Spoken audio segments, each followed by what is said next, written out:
Over 1 million African men were drawn into a war that did not begin on their soil and did not serve their freedom. When the guns of World War I erupted in Europe, the conflict quickly stretched beyond its borders. Colonial powers like United Kingdom, France, and Germany turned to Africa not as an ally, but as a resource. From the villages of West Africa to the savannas of East Africa, recruitment began. Some men were promised wages, others were forced. Chiefs were pressured, communities were disrupted. In regions like Nigeria, Senegal, and Kenya, young men were taken from farms, families, and futures, and reshaped into soldiers. They became part of units, like the King's African Rifles, and the Tirailleurs Senegalese African bodies in European uniforms. But their war was not just fought in Africa. Thousands were transported across oceans to foreign lands they had never imagined, into the frozen trenches of Europe, into the mud and steel of the Western Front. There, they faced not only the enemy, but the cold, disease, and a kind of warfare unlike anything they had known. In places like the Battle of the Somme, African troops stood shoulder to shoulder with European soldiers, advancing into machine gun fire. Many never returned. Those who carried scars visible and invisible. Others remained on African soil, where a different kind of war unfolded. The East African Campaign became one of the longest and most grueling fronts of the war. Carriers often overlooked were forced to transport supplies through harsh terrain. They were not armed, yet they died in even greater numbers from exhaustion, starvation, and disease. This was not a war of nations for them. It was a war of empire. They fought for flags that did not represent them, for victories that did not free them, and for recognition that rarely came. When the war ended in 1918, the world spoke of peace. But for African soldiers, there were no parades, no equal honor, no true reward. They returned to the same colonial systems they had left, systems unchanged by their sacrifice. Yet something had shifted. They had seen the world. They had seen the fragility of European power. And quietly, within many of them, a question began to grow. If we could fight for them, why couldn't we fight for ourselves? That question would echo across decades and ignite movements that would one day challenge empire itself. Because though the war was not theirs, the consequences became part of their story. Before the first shot of World War I was fired, Africa had already been conquered, not by war alone, but by lines drawn in rooms far away. In 1884, European powers gathered at the Berlin Conference. No African leaders were invited. No voices from the land were heard. Yet, by the end of that meeting, an entire continent had been divided, mapped, claimed, and assigned like property. This was the beginning of what history calls the scramble for Africa. Britain took vast territories from west to east. France spread across the Sahara into Central Africa. Germany claimed lands in East and Southwest Africa. Belgium seized the Congo, turning it into one of the most exploited regions on Earth. But this wasn't just about land. It was about control over people. By 1914, millions of Africans lived under foreign rule.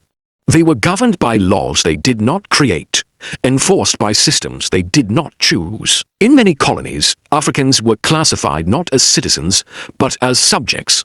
That distinction mattered. A citizen has rights. A subject has obligations. Taxes were imposed, forcing men into labor just to survive. Crops were redirected from feeding families to feeding industries. Traditional leadership structures were either controlled or completely dismantled, and resistance was often met with force. From the Herero and Nama uprising in German Southwest Africa to smaller, less recorded revolts across the continent, the message was clear: control would be maintained at any cost. Yet even within this system, something deeper was happening. Africans were being drawn into the machinery of empire. Railways were built not for connection, but for extraction. Roads cut through lands not for development, but for movement of goods and troops. Schools, where they existed, often trained Africans not for leadership, but for service within colonial structures. Everything was being prepared quietly, systematically, not for their benefit, but for imperial need. So when tensions began rising in Europe, when alliances formed, and conflict loomed. Africa was already positioned as a resource, not a partner in diplomacy, not a voice in decision-making, but a reserve of labor, and soon, soldiers. They had no seat at the table where war was being discussed, no vote in the governments declaring it, no say in the conflicts that would reshape the world. Yet when the war began, they would be called upon, not as equals, but as extensions of empire, because long before African men stepped onto battlefields, they were already living under a system that made their involvement inevitable. They were colonized, not free, and in a world where power spoke louder than justice, their fate had already been decided. When World War I erupted in 1914, Europe did not fight alone. It reached into the lands it controlled. Africa, what began as a European conflict, quickly became a global extraction of human strength. Colonial administrations moved fast, not to ask, but to take. Across British, French, and German territories, recruitment orders spread from cities to villages, from chiefs to local enforcers. Over 1 million African men would be drawn into the war, not all by choice. Some were compelled through direct force, rounded up, marched away, their absence leaving silence in homes that depended on them. Others were pressured through local authorities, where refusal could bring punishment, fines, or worse. And then there were those who stepped forward, not because they believed in the war, but because survival demanded it. They were promised wages, uniforms, a sense of status in a system that denied them dignity. For some, it was the only way to escape poverty created by the very system recruiting them. They became soldiers in units, like the King's African Rifles, drawn largely from East and Central Africa. Others joined the Tirailleurs Senegalais, a force that extended far beyond Senegal, pulling men from across West Africa into France's war machine. Different empires, same reality. Training was often brief. The transition was abrupt. Farmers became fighters. Hunters became infantry. Young men who had never left their regions were suddenly part of a military structure designed for a war they did not understand. And then there were the carriers, often forgotten in the telling of war, yet essential to its survival. Hundreds of thousands of African men were forced into logistical labor carrying ammunition, food, medical supplies across vast and hostile terrain, especially in campaigns across East Africa. They were unarmed, unprotected, and in many cases, they died in greater numbers than the soldiers themselves. Disease, exhaustion, starvation. Their battlefield had no trenches, but it was just as deadly. Still, the message given to many recruits was carefully shaped. They were told they were fighting for honor, for loyalty, for something greater than themselves. But the truth was far more complex. They were fighting for empires that did not grant them equality.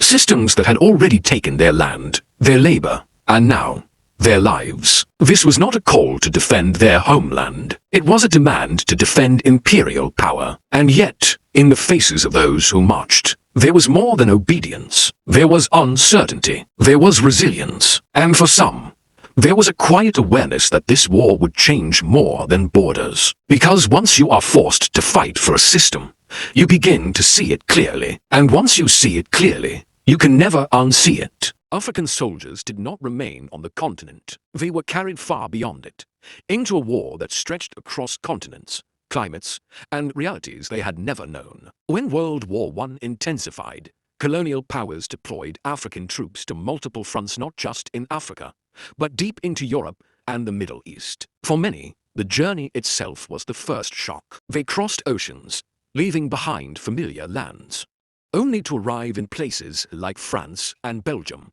where the war had already carved deep scars into the earth. The Western Front was unlike anything they had ever experienced. Endless trenches cut through the ground. Barbed wire stretched across dead land. The air itself carried danger. In battles like the Battle of the Somme, African troops advanced into machine gun fire, waves of men moving forward as explosions tore through the soil beneath them. The scale of destruction was overwhelming. Entire units could vanish within minutes. And then there was the cold. Many of these men had never seen winter, never felt snow, never breathed air that burned the lungs with every inhale. Yet they were expected to fight in freezing temperatures, in soaked uniforms, in trenches filled with mud and ice. Frostbite became as deadly as bullets. Illness spread quickly, bodies weakened. Still, the orders did not stop. But Europe was only one part of their war. In the East African campaign, a different kind of battle unfolded.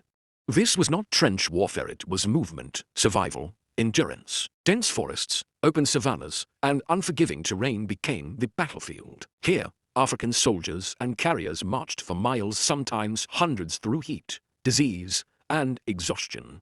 Supplies were limited, medical care was scarce. The enemy was not just across the line. It was in the environment itself. Malaria, dysentery, starvation, and still, they moved. Some were also sent to the Middle East, where dry deserts replaced mud and snow, but the danger remained the same. Different land, same war. Across all these fronts, African soldiers faced the full machinery of modern warfare. Machine guns that cut down lines of men in seconds, artillery that shook the ground like thunder, and chemical weapons gas that turned the air into a weapon, burning lungs and blinding eyes. This was an industrialized death, and they were placed directly in its path. Far from home, far from everything they knew. They fought in conditions that tested not just their strength, but their very understanding of the world. Because this was not just the distance measured in miles. It was distance measured in experience. From sun to snow, from village paths to mechanized war. And for many, the journey ended there, not in the lands they came from, but in the cold, distant battlefields of a war that was never truly theirs. They stood on the same battlefields, faced the same bullets, and endured the same war, but they were never treated the same. During World War I, African soldiers fought under European command, yet equality was never part of the system they served. From the moment they were recruited, the difference was clear. African troops were often paid less than their European counterparts.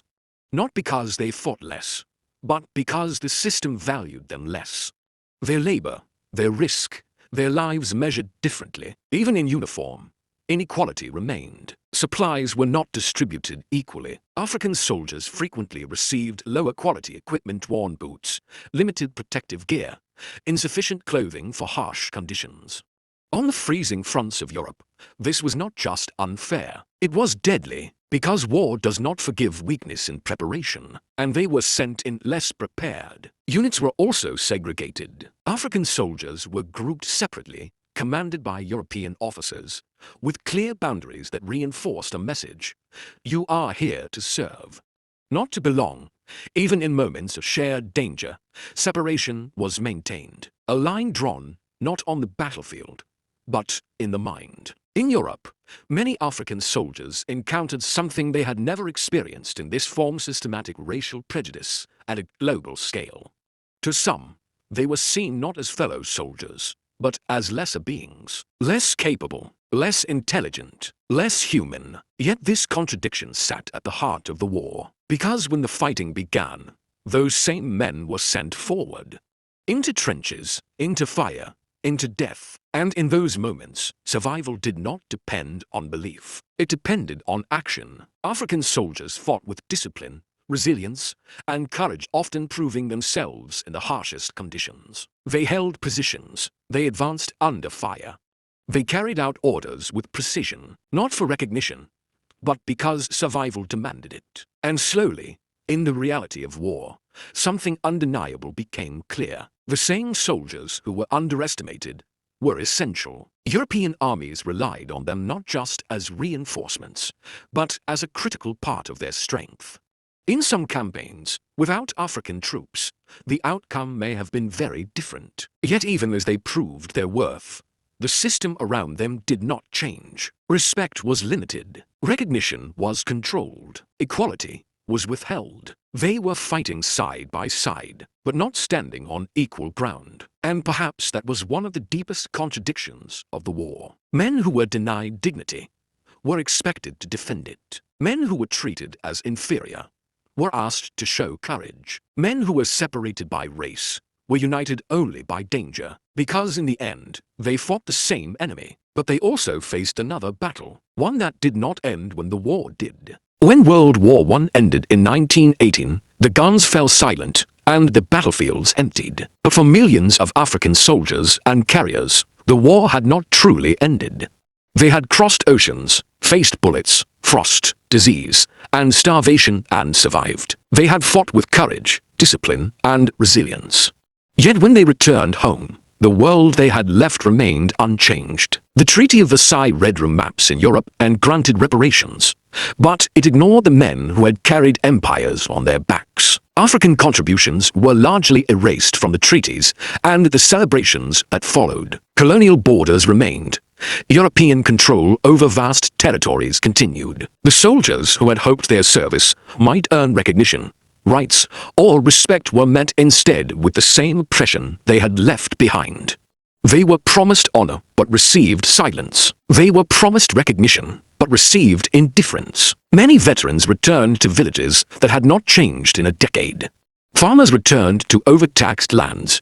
Families returned to poverty created under colonial rule. Some returned to towns where European administrators still held unchecked authority. Those who had seen the mechanized horrors of Europe now faced a familiar system of forced labor, restricted movement, and denied education. The psychological impact was immense. Men who had seen themselves as soldiers, capable of defending lives and standing for something larger, found themselves stripped of dignity once more. Some became disillusioned, questioning the value of the empire they had served. Others carried a quiet resilience, building the first sparks of future resistance and independence movements. Yet their stories were often unrecorded. Official history celebrated victories and defeats in Europe, but the African war experience, with its millions of lives lost, suffering endured, and courage displayed, was largely ignored. Their service was invisible in newspapers, medals, and memorials. Even in death,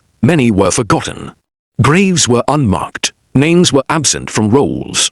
Families mourned quietly, communities remembered silently, and the world moved on. This was the bitter truth.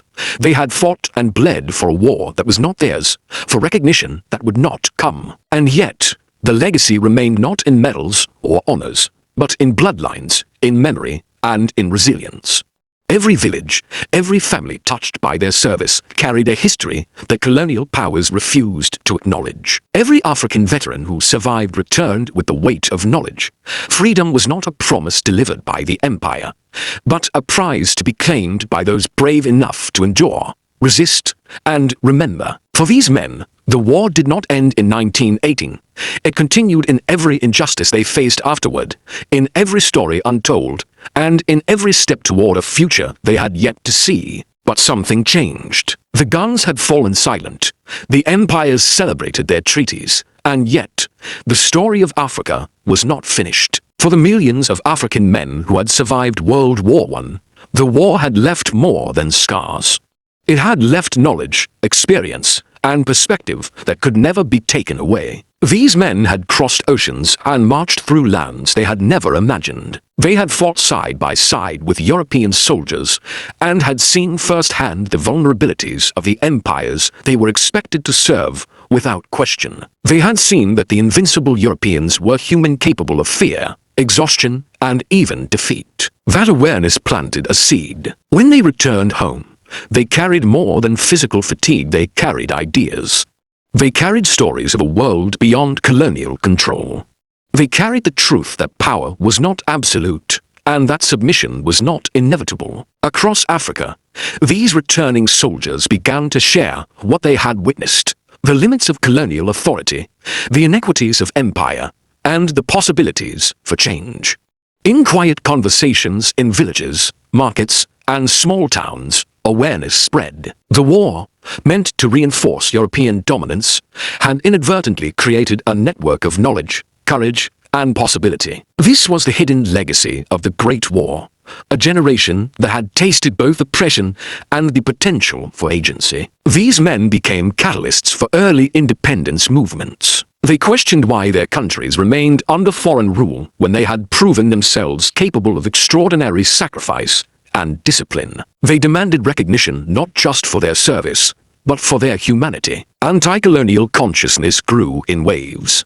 Leaders emerged from these veterans, inspired not by textbooks, or lectures, but by lived experience. They organized, spoke, and envisioned a future where Africans would no longer be subjects, but citizens of their own nations. The war had not liberated them, but it had awakened them. In an ironic twist of history, the very war designed to consolidate empire also exposed its fragility. By sending African men into distant battles, the colonizers had taught them lessons they could never unlearn. That power could be challenged, that oppression was not permanent, and that resistance was both possible and necessary. The seeds were sown quietly at first, in whispers along village paths, in the memories of trenches and porters' lines.